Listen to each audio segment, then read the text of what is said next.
सतनमो आदेश। श्री सदगुरु देव जी को रखा आदेश आदेश आदेश। 984 सीजन को आदेश आदेश। सदगुरु दो शब्दों का मेल है, सत प्लस गुरु, सच्चा गुरु। आध्यात्मिक क्षेत्र में गुरु के बगैर किसी भी कार्य में सफलता पाना असंभव है। व्यक्ति चाहे भक्ति सगुण करता है चाहे निर्गुण, दोनों में गुरु की बहुत आवश्यकता है। सगुण भक्ति जो है उसमें इतना तो है कि वह अपने आराध्य को अपने सामने रखता है। जब तक उसे गुरु की प्राप्ति नहीं होती है तब तक वो अपने आराध्य को गुरु मान करके पूजा पाठ कर सकता है। लेकिन निर्गुण में तो बगैर गुरु के कुछ भी संभव नहीं है। निर्गुण का जो ज्ञान है वो बगैर गुरु के संभव नहीं हो सकता है। इसके बाद में बहुत सारे ऐसे विधान हैं जिनके बारे में अगर हम गुरु धारण नहीं करेंगे, गुरु की संगत में नहीं जाएंगे, गुरु के सानिध्य में नहीं रहेंगे तो हम कुछ भी प्राप्त नहीं कर सकते, हमें कोई जानकारी नहीं मिल सकती है। तंत्र के क्षेत्र में या जैसे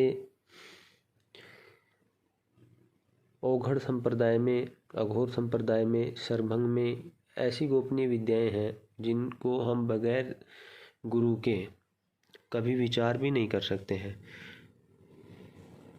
बहुत सी अविचार की जो विद्याएं हैं, भूत पिशाच प्रेत डाकनी शाकनी इतर लोगों की जो शक्तियां हैं, इनके बारे में अगर हम बगैर गुरु के कोई कदम उठा भी लेते हैं तो हम परेशानियों को अपने सर पर लाद सकते हैं।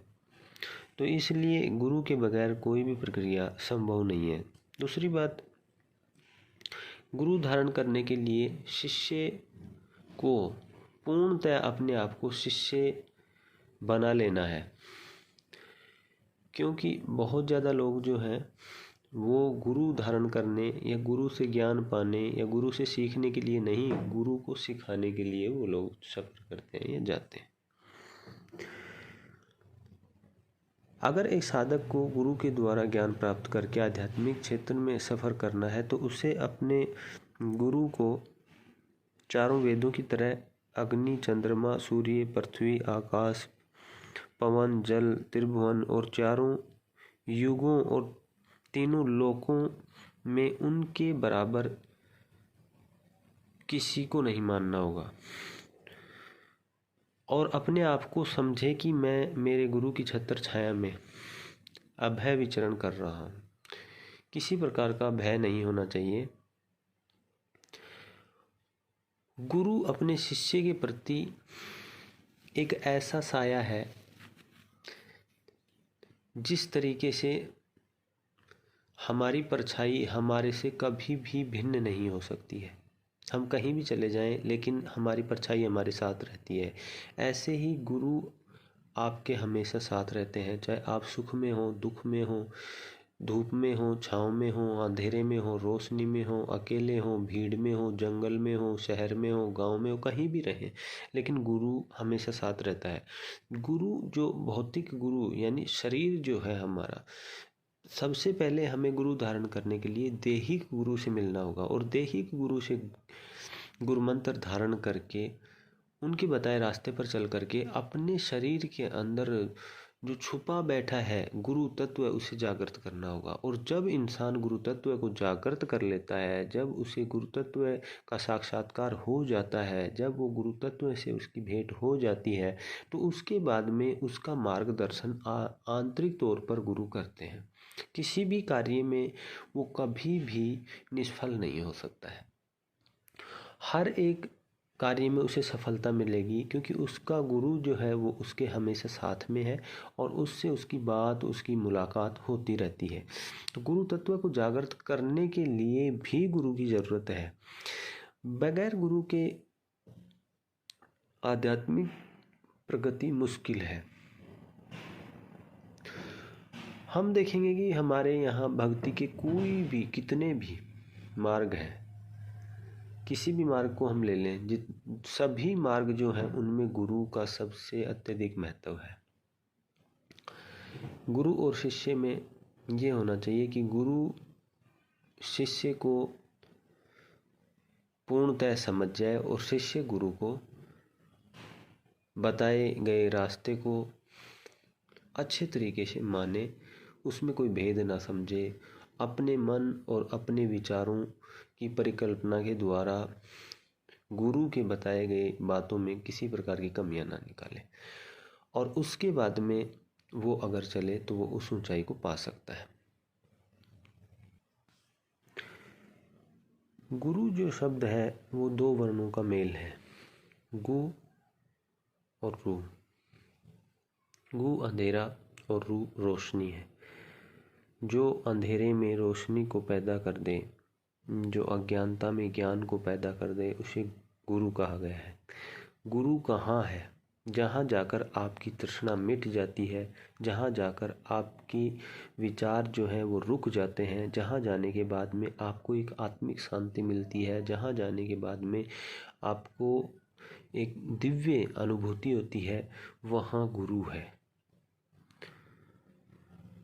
तो सद्गुरु जो सच्चा रास्ता दिखाता है, और शिष्य जो अपने गुरु को हर समय अपने पास मानता है और उसे अपने अंदर देखता रहता है। जब तक शिष्य में गुरु झलकना शुरू ना हो जाए, जब तक शिष्य में गुरु दिखना शुरू ना हो जाए, तब तक वो शिष्य पूर्ण रूप से लायक नहीं है। इसलिए शिष्य को गुरु के बताए रास्ते पर चलकर पूर्णतः समर्पण करके और अपने आप को लायक बनाना चाहिए। रहा वर्तमान समय में गुरुओं की बाढ़ आई हुई है। आप कहीं भी चले जाएं, गुरु, हर चीज़ में आपको गुरु मिल जाएगा, लेकिन उनके अंदर बहुत सारी विडंबनाएं ऐसी भरी हुई हैं कि जिनके कारण लोग जो हैं वो उनके हवस का, उनकी इच्छाओं का शिकार बन जाते हैं। लोगों से वो तरह तरह की इच्छाएं रखते हैं और अपनी इच्छाओं की पूर्ति के लिए शिष्यों को उपयोग करते हैं। तो ये भी है कि ये भी सोचने की बात है कि गुरु वो ही है जिसने पहले खुद ने गुरु तत्व जागृत कर और उस मूल स्वरूप को पा लिया है। जिस चीज़ को आप पाना चाहते हैं या जिस जगह आप जाना चाहते हैं, वहाँ तक गुरु जा चुका है। इस चीज़ का उसे पूरा ज्ञान होना चाहिए। और गुरु जो शिष्य को पूर्णतः समझता है, अगर वो शिष्य को पूर्णतः समझता नहीं है तो वो उसे रास्ता कैसे बता सकता है। दूसरी बात ये भी है कि गुरु जो है उसकी न कोई जात है, न कोई धर्म है, न कोई संप्रदाय है। गुरु तो गुरु है, बस उसकी जाति भी, उसका धर्म भी, उसका संप्रदाय भी, सब चीज़ें सिर्फ और सिर्फ गुरु है। जब शिष्य इस बात को पूर्णतः समझ जाएगा और पूर्ण रूप से तन मन धन से गुरु को समर्पित हो जाएगा और उसके बाद में गुरु के बताए गए मार्ग पर वो चलेगा, तो वो अपनी मंजिल को अवश्य प्राप्त कर सकता है। इसमें कोई शक और शंका ही नहीं है। आदेश आदेश।